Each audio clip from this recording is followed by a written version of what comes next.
Hello everyone, this is Paul the Oaken Knight coming back to you with part 3 of my series playing the opening turns of the historically based Grand Battle Scenario, Scenario 12. Before we begin, I'd like to fess up to a mistake I made earlier in the series while playing the Rebel Yell card. Part of what tripped me up was that the event card rules do not give any direction on how to play the various event cards, with the exception of the default events. That is also true of Rebel Yell, but it is the one and only card exemplified in the event rules section. The unit engagement section is silent on the subject. The issue is whether defending units get engagement/reaction fire when a unit operating under a Rebel Yell card moves adjacent to it. In the video, after consulting the rules on engagement fire, I determined that they did not. But when you read the examples of play, clearly movement triggered by Rebel Yell is not exempted from engagement fire, and all the normal rules apply. But hey, I'm not expecting rules to be introduced solely in examples of play. I'm expecting rules to be, well, in the rules part of the book. Silly me. There are a few other cards that I also have questions on, most notably the redeployment card, where I can find nothing that defines just what a group is. From what I can tell, a group is any set of infantry units from the same division that begin in contiguous hexes. When I play, I grant the 6 movement points to all units in the group as I have defined it, that also meet the maneuver order requirements. It is curious to me that artillery is limited to units originating from a single hex, but that part of the card is clear. Unless someone can find me the definition of a group as it applies to this card, I will continue to use my perhaps overly liberal interpretation. Feel free to send a comment if you are playing this differently. Alright, it's 11 a.m. Elements of Pender's Confederate Division are entering on the Cashtown Pike. Von Steinwehr's Federal Division is entering on the Tonytown Road. And the doo-doo is getting ready to hit the fan. Oh yeah. So we begin with the artillery bombardment. Both sides are going with a single artillery regiment shooting. For the Federals, we had a battery over here, still kind of entering the map with Raleigh's guys, and he shot over to there with no effect. Note that I had a comment that it would be easier to tell who's shooting who if I had something to show a difference, so I painted the base of this guy red. This will be the target unit. Hopefully we can see that. And then for the Southerners, this entire artillery regiment here opened up against the Federals on the ridge, and they managed to shake and force a retreat from, who is this? It's one of Doubleday's guys, one of Raleigh's guys from Doubleday. So he's shaken and got pushed back, and the Iron Brigade said, we're not impressed. All right, the first card. We have a Federal rally round the flag, so we can try to get back some guys that are shaken, and guess what? Since we have both of Raleigh's guys shaken, he would be the ideal candidate. We choose a brigade. All units of the brigade that are stacked with or adjacent to one another get to rally. So both these guys get rid of the shaken markers.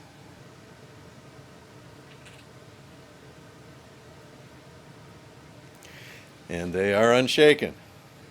Next up, seeing the element. There are no Federal units that are of low enough quality and close enough, so this has to be used as the default event, and I think we're just going to move up one of the rebels. Maybe we'll actually be able to get engaged if we keep moving up like that. Army of Northern Virginia. This is a hold card. We could just put it in our sock. I'm going to keep moving guys up. Keep scooching guys up. Maybe something good will happen. Good ground, Federal card, hold card. We will have the Federal move one of Raleigh's guys back up on the ridge now that they've rallied. Confederate, fast courier. We get to pick a division for a corps that is not yet activated. Well, guess what? The 3rd Corps has not yet activated. We can apply this even to guys marching to the sound of the guns. Or we could try to get some more energy behind Harry Heath. This card forces a -1 deduction from the divisional die roll, so old Harry Heath has a 1 chance in 3 of doing nothing. But Pender only has one chance at 3 of a single brigade moving, and I think we're going to go ahead and do that. So I'm going to roll for Pender, and we'll see what he does. And old Pender rolled a 5, goes to a 4. We get a division group, so his division gets to move on down the road. Full activation.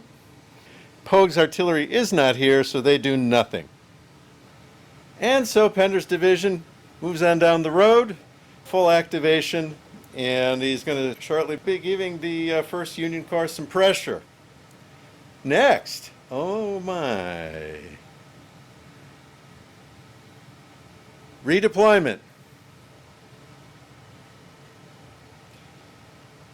And I think we can go do it again. If they liked it the first time, they'll love it the second time. He gets 6 more movement points. Moving on down the road.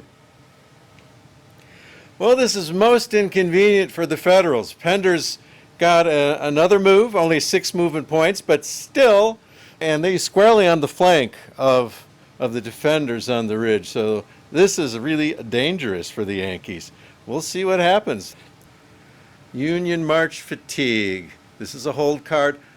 Oh, I'd love to keep this card, but why don't we just kind of keep building pressure here? Yeah. Oh, yeah. Move Archer on up. Rally around the flag. Okay, Confederate. They need that. So we get to pick a brigade, any brigade. We got 2 candidates here. Davis has got 2 guys. And Brockenbrough is not a very good guy. Davis isn't either, but we can get 2 guys rallied with that. We'll pick him. He gets 2 shakens taken off. Here we go, AP Hill. All right. Oh, pity these Yankees. Pity them. So we pulled AP Hill. He rolled a 6.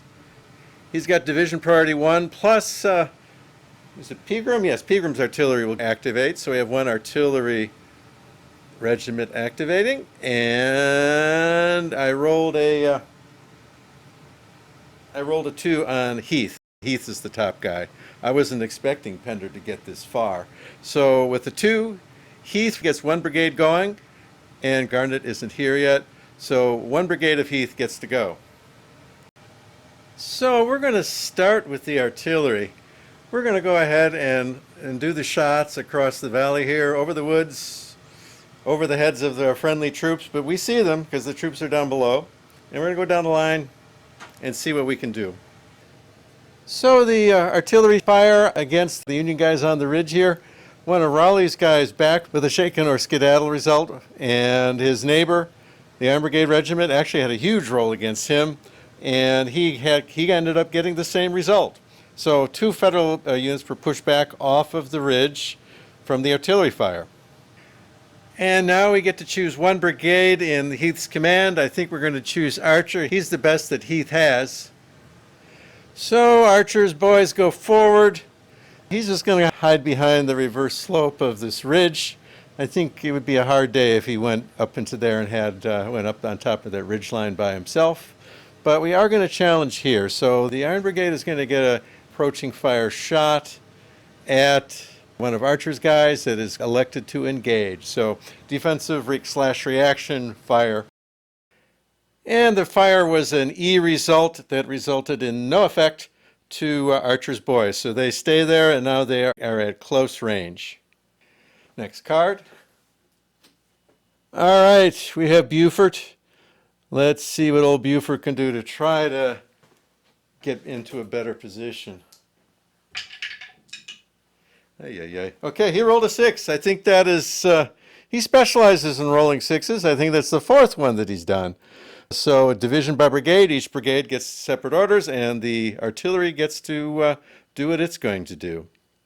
Let me see what we can do to help this situation that's developed. Lots of cavalry there. Sure would be nice to have some on the other side. Let me see what's possible here.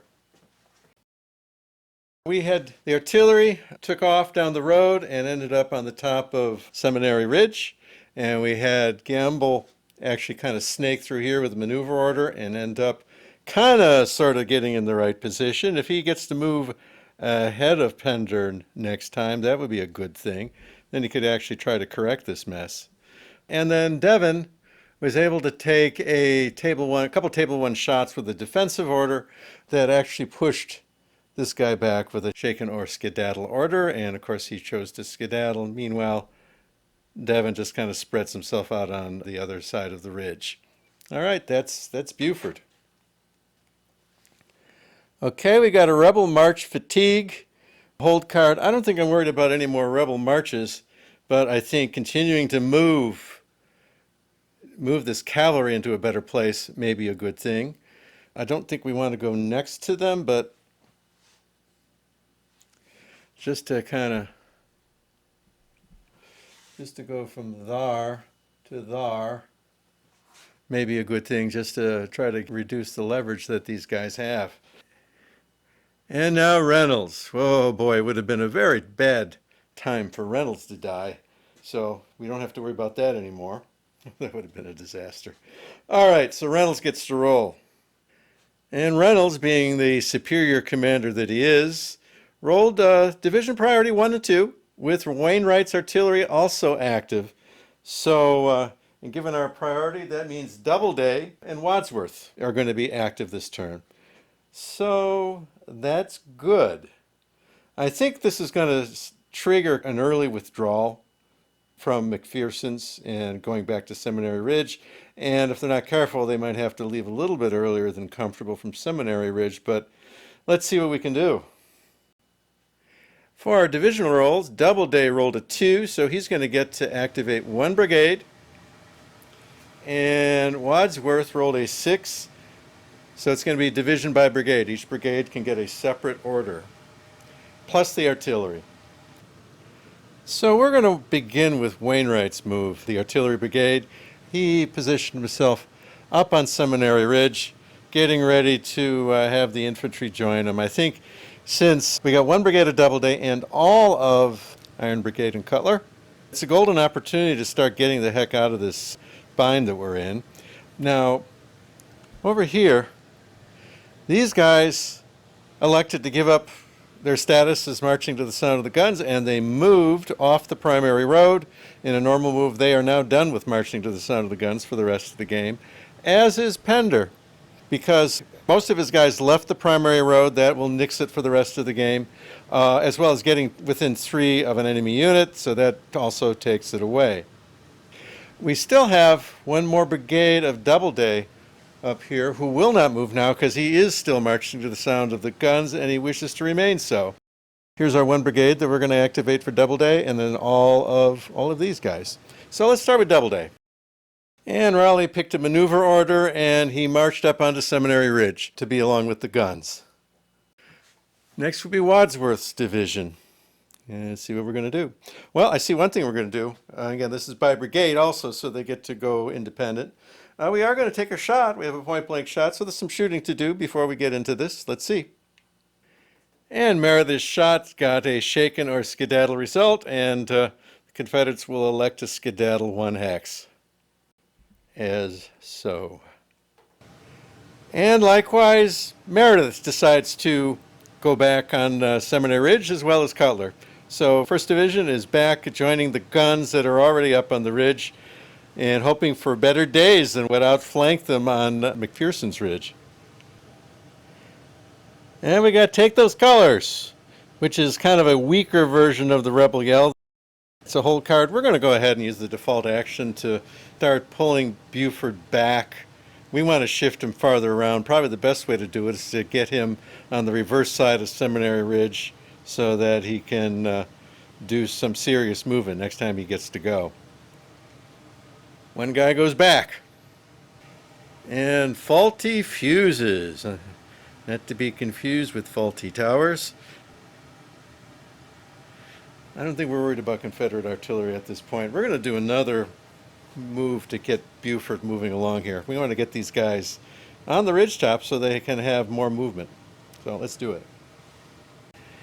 And 1 of Gamble's boys moved back. Only 1 left on this side of the ridge facing the Confederates. So maybe we'll be able to get him off soon. But not this time. Command confusion.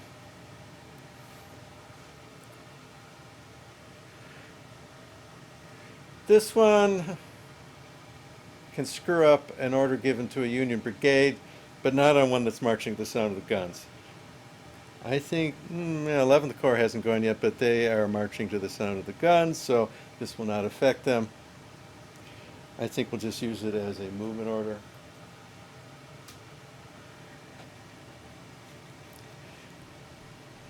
And we'll simply, let's move Archer. Again, he's the best that Heath has, and Heath is kind of a one brigade guy unless he gets lucky. All right. And here's Reynolds' other card, the CIC card. He can go ahead and hang on to this, or he can go ahead and use this. 4 cards drawn, activate 1 division and increase its command table roll by 1. Oh. Wouldn't it be nice to get Buford going one more time? I think it would. All right, 1 division. Any 1 division. All right, it's Buford. The Union would have been in much bigger trouble had Reynolds been shot, especially before he got to use either of his cards. Let's see what we're going to do here. We got to roll Buford's card +1. Can we get another 6? Huh. Oh, well, he blew it. He got a 5. Oh, it turns into a 6. So everybody goes. Independent orders by brigade plus the artillery. And Caliph's battery decided to shoot rather than move, so he fired to no effect on Pender. All right, let's do Gamble next. Gamble starts with 2 long-range shots on the 1 column, and both miss Lane. Now he's going to move. And Gamble, using maneuver orders, extended the line to the south. And now I think the Union is out of immediate danger, although they got shunted off of McPherson's Ridge a bit earlier than I feel comfortable with. Probably could have hung out for another turn if they hadn't gotten flanked like this, but they had to do this. They had to get themselves in a better position. All right, now we've got Devon. And Devon executes a maneuver order, keeps the Union right flank screened, and sends some guys down to make sure nothing goes blitzing down the Carlisle Road. We don't want to see this happen a second time. And Union March fatigue, I think we'll put this in the sock because the 11th Corps hasn't gone yet. So I think this might be useful to give them a little bit of hardship. Union defensive card. At this point, I think we can afford to shoot. I think a lot of the danger has been taken care of. Yeah, let's do something unusual and shoot. 6 smoothbore guns, range of 2. And the shot is made. It turns into a firefight, and the Southerners elect not to do the firefight, so that ends the shot. No damage. And here we have good old Howard active. Howard the Duck. All right. They say, well, what do you know? He rolled a 6. So, Division Priority 1 plus Osborne. Now, again, if they're marching to the sound of the guns, which they all are, they don't get to do nothing. Since we're using the card for marching to the sound of the guns, we do not move the guys in that mode using the core card. So this will do nothing because nobody needs it. And lo and behold, we are now marching to the sound of the guns. So everybody still in that mode can move. Now let's just tick off a few. As I said, Pender is no longer in the mode because he got too close to his enemy, and most of his guys left the primary road. We have part of Doubleday back here. They are on the road. They are not by anybody, so they can go. But, of course, the guys that are in the line in here cannot. Likewise, over here, these guys, they're still on the road. They get to go marching to the sound of the guns. But these guys here, part of the same division, they left the road. They do not. I account for this by brigade, generally speaking. If a unit of a brigade leaves marching to the sound of gun modes and they entered at the same hex at the same time, they all lose it together. All right, oh, and we have a bunch of Germans we got to go. Oh, but we also have the card the Confederates put in the sock. So they will get to use that on somebody. I'm going to use it on 11th Corps. Maybe the guys that are just entering the board way over there. You see them? I'll use it on them. All right, let me take care of a lot of movement here. Confederates don't have any. Everybody is left marching to the sound of the guns mode. So we see Steinwehr made his advance down the road. He lost because of the march fatigue the Confederate played on him. He lost 2 movement points and had one guy go shaken. Over here, we had some artillery marching towards Gettysburg. We have 11th Corps Division getting into town. I think that's Barlow. And we have one that's actually made it to where he needs to be. So it's the 12 o'clock turn, and we have our first defenders over here that arrive together in good order, not all strung out on the road. That's called marching to the sound of the guns. That's what you get with that rule. It's a good thing. We also had Doubleday's Stone, I think it is. Yeah, Stone marched to the sound of the guns, and he extended the line. Since he's now left the road, he's done with marching to the sound of the guns the rest of the game. Union has a redeploy move. So, again, I define a group as a division. So move a group or a division of Union infantry units only from that same division, okay, that are stacked with or adjacent to at least one other unit of that same division. So since we have guys all a nice happy line down the road, the infantry units, and I think we're going to do that with our friends in the 11th Corps over here. The artillery can't go, but the rest of them can. So they're going to go down 6 movement points, means they move 12 hexes down the road. As follows. Next, Union Fast Courier. Okay, so they get to roll to have one division for a corps that hasn't gone. Well, the corps have all gone. Corps have all gone, so this cannot be used other than as a default event. Well, maybe the most useful thing is to take another shot. On this guy, same as before, smoothbore guns. Boom, range 2. All right, we got something this time. We got a shaken and skedaddle. So he's going to have to go shaken and go back 1 hex. And it'll be towards his entry area. He gets shaken and he goes back 1 from where he was. So he's no longer quite so close to those Yankees. But he's also shaken. And finally we get the Frog of War. This is where you can have Reynolds bite it. At least it was the last card. He got to use all this good stuff for the turn. Let's see. 61. Yep. Goodbye, Reynolds. He's done. So his core card comes out. His CIC card comes out. We don't have Hancock taking over to the 4 o'clock turn. So now the Union is much more at a disadvantage. He's going to have an adequate replacement card for his core card, but he will not have a CIC card. There will be no CIC out here for the Union organizing things for some time. The next guy on the hit parade is going to be Harry Heath. And when he goes, bad as he is, he gets oh so much worse with his replacement. All right, that's the last card of the turn. Let me go ahead and get set up for the next turn. So we are now at 1 o'clock on the first day of the battle, and we have the last brigade of Pender coming in. This would be Thomas's brigade. We have part of Heath's divisional artillery coming in, and the final artillery regiment for the 3rd Corps. Along the north edge of the map, we have the beginnings of Rhodes coming in. He has 1 more brigade to bring in next time, and of course, Ewell's activation card is now in the deck.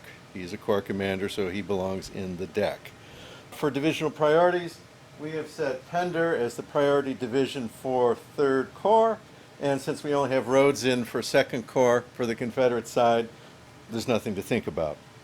For the Union, we've gone with Barlow as the priority division.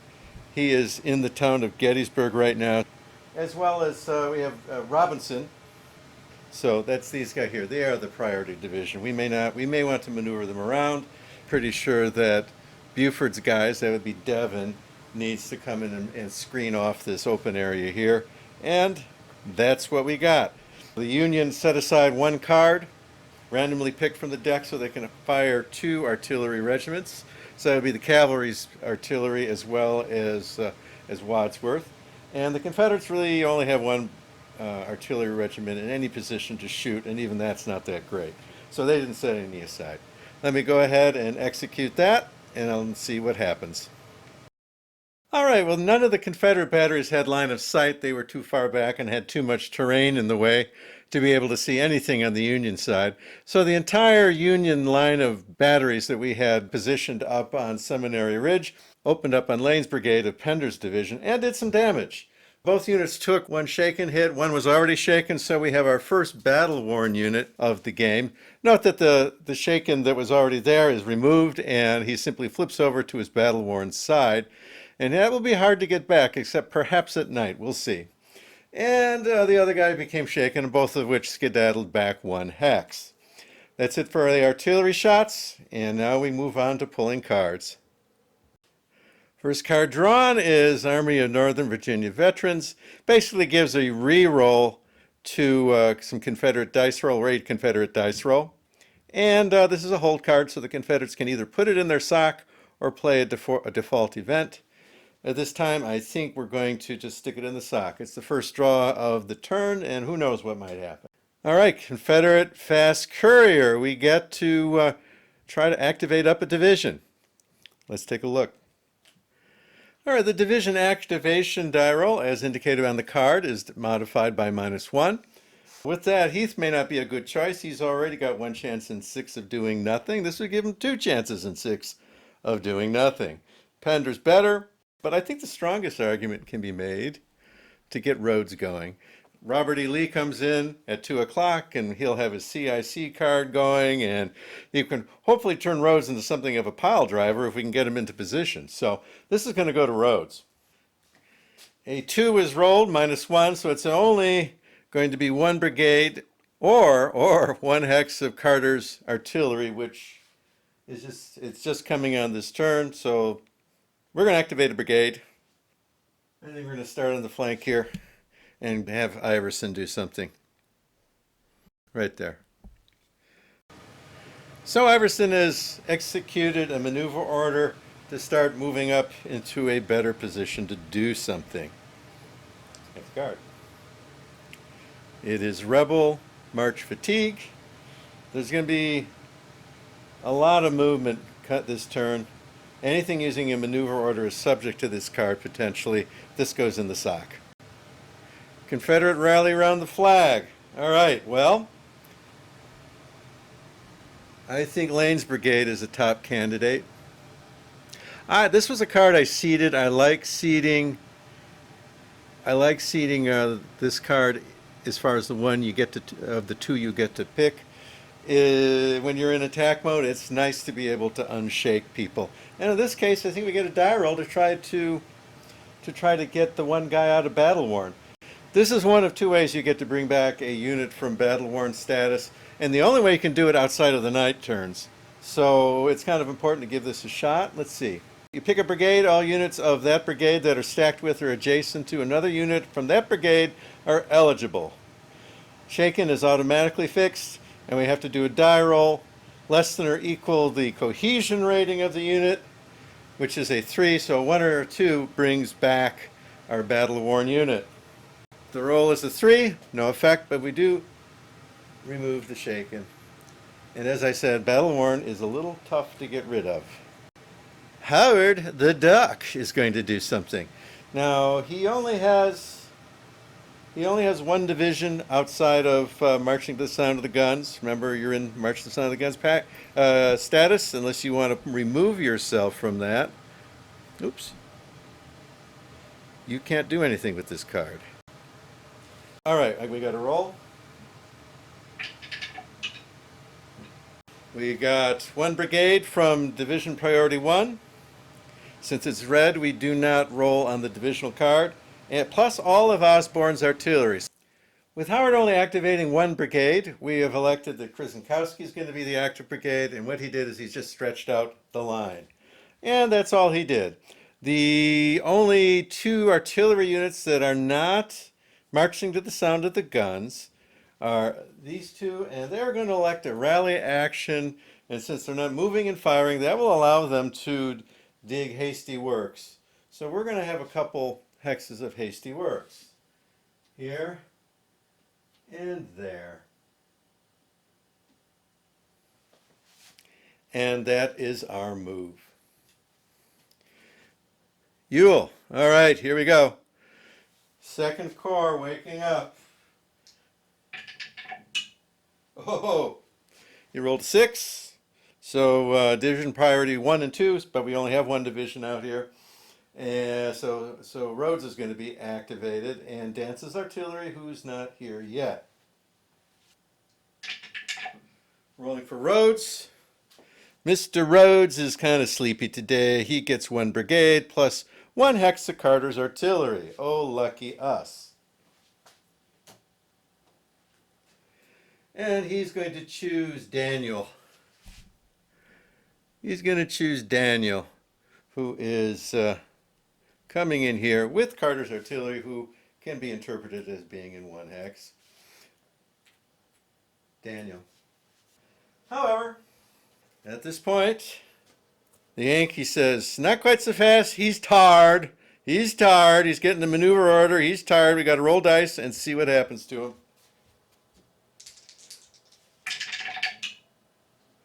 He's going to lose 2 movement points, so instead of having 8, he's only going to have 6. Could have been much worse.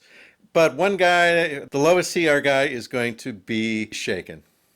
Well, the lowest guy's at 2. He is now shaken. A nice fat 7-point unit is now going shake and bake on us. All right, and all the artillery comes. They're in 1 hex. Let's. I'm going to go ahead and move them up. Maneuver orders. Daniel fanned out to try to start pressuring Buford.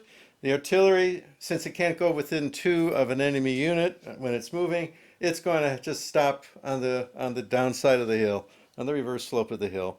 And because all these guys, including Iverson, Iverson's left the road. These guys activated using a division card. So all these guys are now not marching to the sound of the guns. So they will not move when the march to the sound of the guns card is drawn. They moved using normal movement. Next card. Take the colors. Okay, since the Confederate Third Corps has not shown up yet, I think I'm gonna stretch here.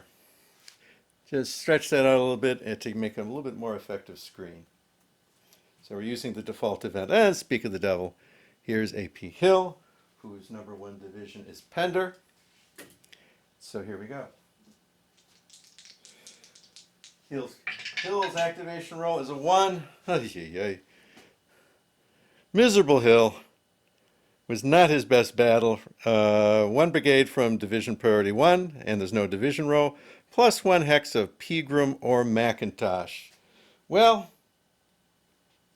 let's get Pegram somewhere more useful. The other guys will be marching to the sound of the guns. And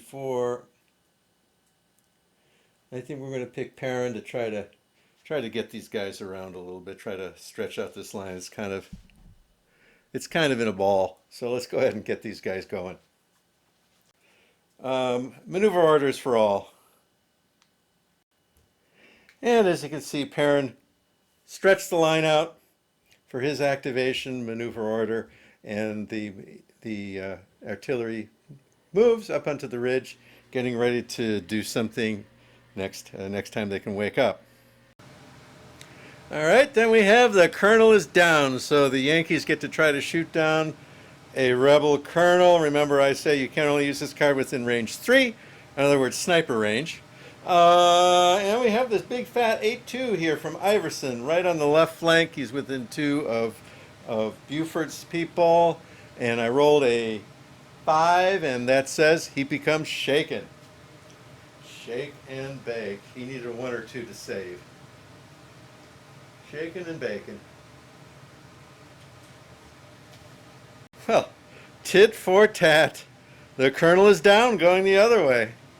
Well, well, well. All right, let's go to the other flank unit. He's certainly within 2, but he's a 4. So he only fails on a 5 or a 6. And he rolled a 4, so he is fine. Absolutely fine. And Buford. All right, so far he's done nothing but roll 6s. Let's see if he can actually show us that he's human. Oh, well, yeah, 1. So he gets 1 brigade and 1 hex of Caliph. Caliph is all in 1 hex, so that kind of is easy. he's all together in 1 hex. It's only 2 counters.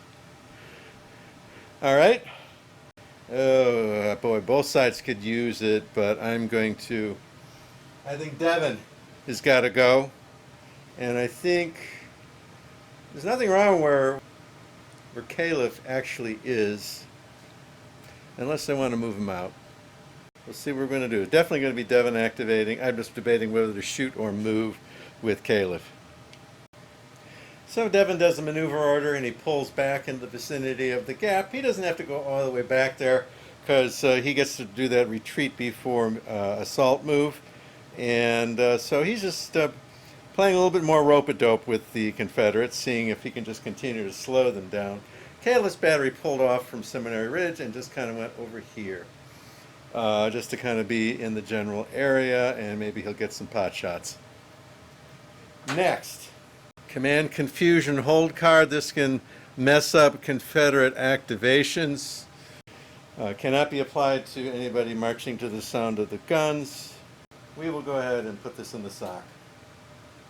Command Coordination, also a hold card. Also can mess with the Corps Commander die rolls. However, all the Confederate Corps commanders have already been picked, so really this is down to the event. And so, all right, as an event, well, we can take a shot. We got the batteries up here. We're going to take a shot. We got a smooth bore who's going to take a pot shot. Well, I went on the 7-3. Or better yet, nah, straight ahead on the 7-3. So we're going to go boom, boom. And with a mediocre roll, that was a miss. March to the sound of the guns. Okay. That means all these Confederates that are not in yet have the option of doing March to the sound of the guns. Although not the guys that start up here, because they're not on a primary road. But certainly 3rd Corps reinforcements can do that. These guys, they're not there, they're back here. As well as the Yankees that are marching along the road. All right, I'm going to do that, and we'll see where guys end up. So we've completed marching to the sound of the guns for the 1 p.m. turn. And at this point, I'd like to point out something that I think is very important. In fact, I think it's the whole reason why I really wanted to do this playthrough. And that is, looking at the Union position, we see a line of continuous units from Barlow's Knoll all the way around, all the way to the cavalry screen and the flank of Seminary Ridge. We have 2 divisions of the 11th Corps. We had Barlow just come in, fill in when he marched to the sound of the guns. He filled in the gap. Devon can now leave. He can go over and screen for where Early is going to enter up in this area, and then force him to leave the marching to the sound of the guns mode so that he doesn't come in and get behind the Union Army. So Devon has a mission next turn to pull out and start getting in a position to slow down Early. But we have a continuous line of units all the way, and without marching to the sound of the guns rule being in place, I don't think you would see this. I think you would see especially 11th Corps brigades that have poor quality leadership with marginal quality troops. They're going to be scattered all the way down the road. They're going to come in 1 brigade at a time, not one division at a time. We've also been able to achieve the historical deployment over back here where the 3rd Division of 11th Corps is going to be deploying on Culp's Hill. So they're going to be able to get up there before the Confederate troops can actually menace the area. Okay? So this is why we do this. This is why we have a march to the sound of the guns rule, so that we can get the position we see right here, right now, when it is supposed to be there. Now, the Confederates are having a bit of a hard time. Rhodes did not have a very stellar move when for his first turn. These guys were off map on the road, so they were able to march to the sound of the guns, get off the road, they're good. These guys, there's no primary road here. They can't do that. They can't march to the guns. And their regular activation only allowed 1 brigade to go, so that was this guy, Iverson. Iverson was able to move during Rhodes's activation, but he only got 1 brigade, so these guys are sitting. And the other guys marched down the road with marching to the sound of the guns and deployed off-road. But in addition to that, with the card play that has happened, we've got 2 shaken units in Rhodes's command already, so there's going to be some need to get those guys back in order. I see the next turn just maybe getting some guys within 2 of the Yankees, but I don't see them really pushing forward just yet. They're not in position. Now with Heath, I mean, what you see here is the result of him never getting a divisional activation. He has been going in 1 brigade at a time this entire game. And honestly, I don't think that's all that unusual. He only has a 1 chance in 3 of even getting on his division activation card because A.P. Hill only has a 1 chance in 3 of that happening. He's not a very good corps commander in this battle. And then if you look at Heath's card, there's only 1 chance in 3 of him doing a division activation. So you have 1 chance in 9 per turn, assuming Heath is the priority 1 commander, of getting a full division activation. It's a pretty steep road for that to happen. If it were to happen, I think you'd have something more of a historic attack going on in the woods. But as it stands, unless you get a little lucky, that may never happen, in which case you get what you had here with they go in 1 brigade at a time, they get disordered, they pull back, they try a different brigade, they get shunted back. Then there is some historical background for that, but still, we never got into a full-on firefight with Heath. And Pender, well, he actually had some good luck with the card draw and was able to get on the flank of the Union Army, but then the Union cards came out. That particular turn, Heath was the primary commander. I had no idea that he would get there as fast as he did because those cards came very early. But, put a footnote, even then it shouldn't have happened if I had put Buford on both sides of the infantry. So I'm going to remember that. Don't put them both on one side. They have to split. And then you can screen both sides of the 1st Corps as it shows up. Again, the big point is that the Union forces have actually achieved a deployment something like what happened historically. And if you don't see that happening in the games you're playing, then you need to look at marching to the sound of the guns as one way out of that. Another thing that I like about the particular rule that I'm using, as I use it, and you have to check my rules video to get more detail, is assuming you want to do a historic attack with Longstreet on day 2, he's going to be marching down. He's going to enter here. Oops, here. He's going to go to there. He's going to go to here. And he's go to here. And at that point, he's going to leave the primary road. Or maybe he goes here to here. Okay, let's say he does that.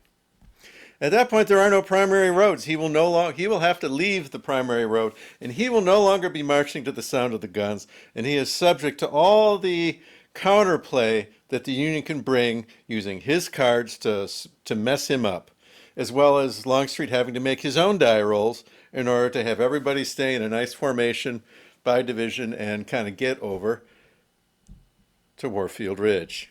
Okay? It is probably going to take till the historic time to get there, maybe an hour early, but with law, according to the rules that I set forth, based on my research, he didn't get into the battle area till noon. So if you want to be historical about it, Longstreet refused to move anybody until Law came in which case at noon is the first turn that Longstreet should step off on his trek to Warfield Ridge. And he will lose the benefit of marching to the sound of the guns, probably, maybe 40% of the way there, maybe a third of the way there. After that, he's got to make die rolls and everything else. Next card, Confederate redeployment. This will be useful. Some of these guys, we can pick a group of rebels of the same division, according to my definition of this card, which I am not entirely sure is what was intended, but in my view, it's the most reasonable interpretation of what the card actually says. Okay? So that's what I'm going to go by. We got to get these guys going. And they're off map, but I'm going to say they're all, this is what, O'Neill? They're all together. They're one group. They're going to get 6 movement points as a maneuver order. They are not marching to the sound of the guns. I think, since they're not marching to the sound of the guns, I'm going to let the Union play this command confusion card. 50-50 chance they stay off map and just go into defensive mode. 3? Yep. Okay. So according to the card, they tried to do something, 50-50 chance it goes to a defend order. They're not in march to the sound of the guns mode. They are not exempt from this card. Therefore, they just stay put. Nothing happens. All right, we picked the Union Fast Courier card. We're going to get to roll for a division for a corps that has not yet been activated. First Corps is the only corps that has not been activated. So First Corps can do this. We kind of like where the First Corps is.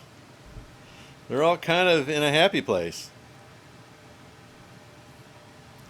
So, this is play immediately. We're going to do a default event. Let's do an artillery shot on, we have a kind of a lower morale 7-3 here. Looks like it's from Scales. And we get an effective artillery shot, shaken, and skedaddle 2, so he goes running back home. Good shot. Union march fatigue, I think. There's not much marching left to do here. All right, we're going to do a shot. We got M battery, 2 of them.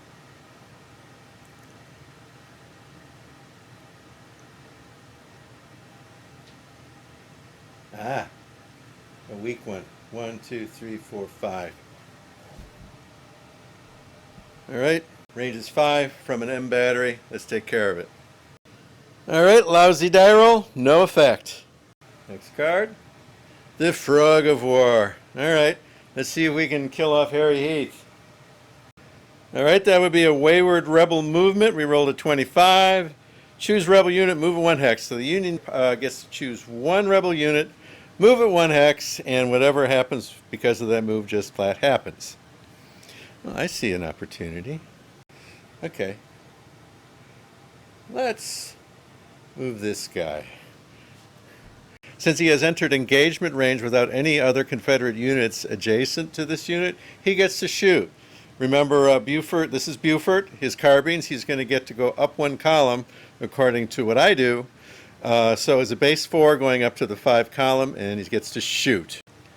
All right, the result was shaken or skedaddle. So he's basically going to go back from whence he came. Skedaddle 1. He just goes back from whence he came. Wasn't that exciting? Command coordination. Let's see. Oh, this one would allow a 2nd division in a corps to try to activate at a -2. Well, it didn't happen because all the Confederate corps have already gone. So it's just going to be a default event. Let's just shoot. And this was an effective shot, resulting in both units being shaken, the artillery going back 1 hex and the infantry going back 2 hexes. And the Union picks a defensive card. Default event, we're going to take artillery shot. to here. All right. And the result is a shaken or skedaddle. He skedaddles 1, and he backs off the ridge line out of sight.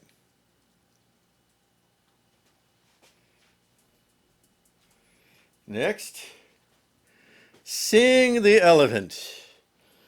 Do we have anybody close enough to see the elephant? They have to be within 2, and they have to have a cohesion of 1 or 2. There are no units that qualify for this.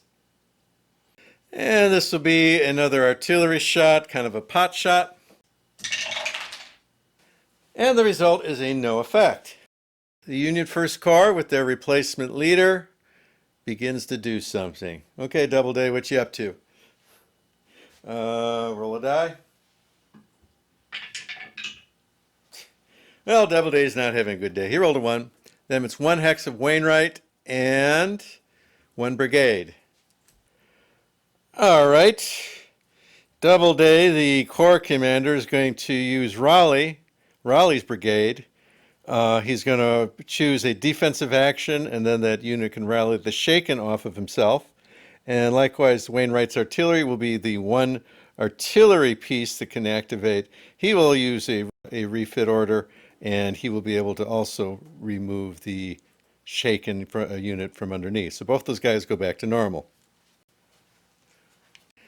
And we have for Dixie, kind of a useless card for anything that it's supposed to do. Another artillery shot. With the result being shaken or disrupted, so he is going to go back 1 hex. And that would be the hex. If you count up the points, if he went the other way, if he went here, it would have been overstacked. All right. That is the end of the turn. At this point, I feel I have accomplished my mission, showing you how beautifully this game can play, with some adjustments for leader kills. Marching to the sound of the guns, I prefer to add the event card. There are other ways to do it, and you get to invent your own if you don't like any of them. Or you can use the rules as written. It's entirely up to you. So, with that, if you guys have stuck with me this far, I appreciate it so very much. I think we'll be moving on to some other cool stuff. If you have not yet subscribed, especially if you've stuck with me this far through part 3 of this series, please hit the subscribe button. If you liked what you've seen so far, you'll love what you see in the future. And with that, this is Paul the Oaken Knight, wishing you all happy gaming and a pleasant evening.